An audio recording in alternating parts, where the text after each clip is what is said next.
एक और जंग की शुरुआत होने वाली है और वो जंग भयंकर हो सकती है। 57 मुस्लिम देश एक साथ इजराइल पर बड़ा हमला करने की पूरी प्लानिंग कर रहे हैं। आज महाभारत में आपको बता रही हूं उस जंग के बारे में जो किसी भी समय शुरू हो सकती है। 57 मुस्लिम देश एक साथ एक मंच पर आज बैठक कर रहे हैं और बैठक का मकसद क्या है? इजराइल पर एक बड़ा हमला करना। ये देश इजराइल को सबक सिखाना चाहते हैं, इजराइल को सजा देना चाहते हैं। आखिर क्यों?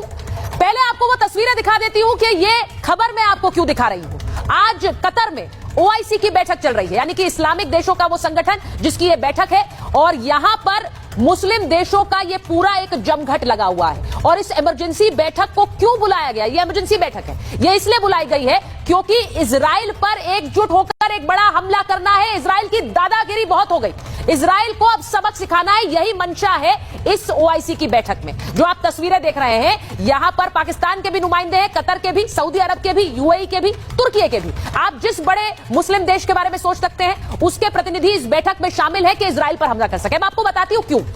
इजराइल ने 72 घंटों में 6 मुस्लिम देशों पर हमला किया है। जो आप तस्वीरें देख रहे हैं फिलिस्तीन में, यानी कि वहां गाजा पर तो हमला हो ही रहा है, लेकिन सीरिया, लेबनान, यमन, टूनिशिया में इजराइल ने हमले किए हैं कि इन देशों में हमास के आतंकी हैं। लेकिन इसी के साथ साथ उसने हमला किया कतर पर। अब कतर को बहुत से लोग जानते हैं कि वो अमेरिका का सहयोगी है, लेकिन इजराइल ने हमला कैसा कर दिया, इस पर चर्चाएं हो रही है कि क्या कतर को इस हमले के बारे में पहले से बताया गया? क्या डोनाल्ड ट्रंप को इस हमले के बारे में पता था? इन सब के बारे में मैं आगे बात करूंगी, क्योंकि चर्चा यह भी हो रही है कि क्या डोनाल्ड ट्रंप एक डबल गेम खेल रहे हैं। लेकिन इन हमलों के बाद मुस्लिम देशों ने एक इमरजेंसी बैठक बुलाई है और कहा है कि एक साथ मिलकर नेतन्याहू और इजराइल को सबक सिखाइए।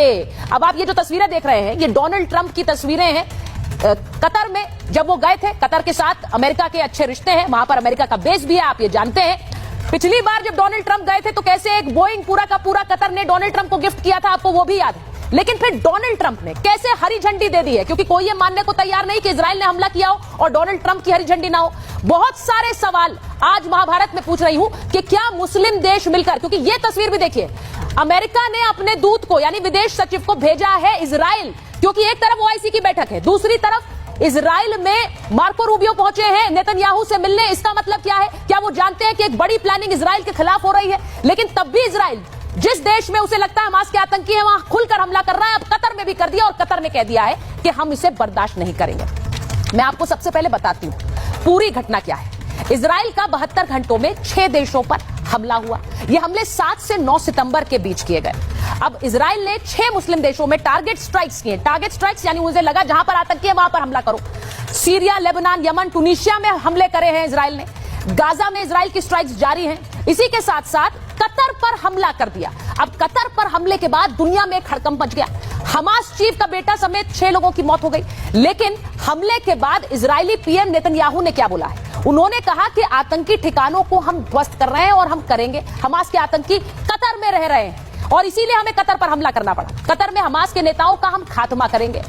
इसके साथ ही यह युद्ध भी समाप्त होगा। लेकिन कतर का कहना यह दादागिरी है। आप कैसे हमारे देश पर हमला कर सकते हैं? और अगर यहां नेतन्याहू की दादागिरी नहीं रोकी गई तो फिर ये कल किसी भी देश पर हमला करेंगे। इसीलिए सारे मुस्लिम देश एक साथ आ गए। जंग को खत्म करने के लिए नेतन्याहू का मानना है कि हमास को खत्म होना होगा और इसी तरह हम अपने बंधक वापस ले पाएंगे। लेकिन कतर ने अब मोर्चा खोल दिया है। इसके मतलब क्या है, मैं जरा आपको यह बताना चाहती हूं और यह भी बताना चाहती हूं कि कैसे जो मुस्लिम देश हैं उनमें एक नाराजगी है और सारे मुस्लिम देश स्टेटमेंट्स दे रहे हैं एक एक करके नेतन्याहू के खिलाफ और इजराइल के खिलाफ। आपको बताती हूं क्या बोल रहे हैं। UAE का कहना है अंजाम भुगतेगा इजराइल, क्योंकि अब हर देश को लग रहा है हम ही पर हमला न कर दे। कतर पर यह क्रूर हमला था।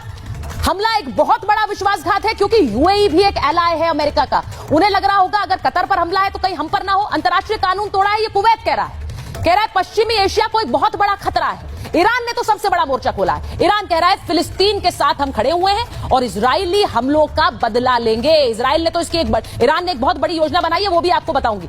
सीरिया का कहना है इजराइल की कोई जीत नहीं है और जॉर्डन, जिसे अमेरिका का एलाय माना जाता है, वो भी कह रहा है कि हर मोड़ पर हम कतर के साथ हैं, इसे बर्दाश्त नहीं करेंगे। एक जल्दी से रिपोर्ट देख लीजिए, उसके बाद मेरे मेहमान जुड़ेंगे, क्योंकि मैं ये भी पूछना चाह रही हूं भारत में इस वक्त इमोशन क्या है, भारत में लोग क्या सोचते हैं, खासकर भारतीय मुसलमान। क्या वो इस सोच के साथ है कि इजराइल पर एक बड़ा हमला होना चाहिए, या फिर वो भारत सरकार के स्टैंड के साथ है? आज इस पर भी बात करूंगी। एक रिपोर्ट जल्दी से देखिए।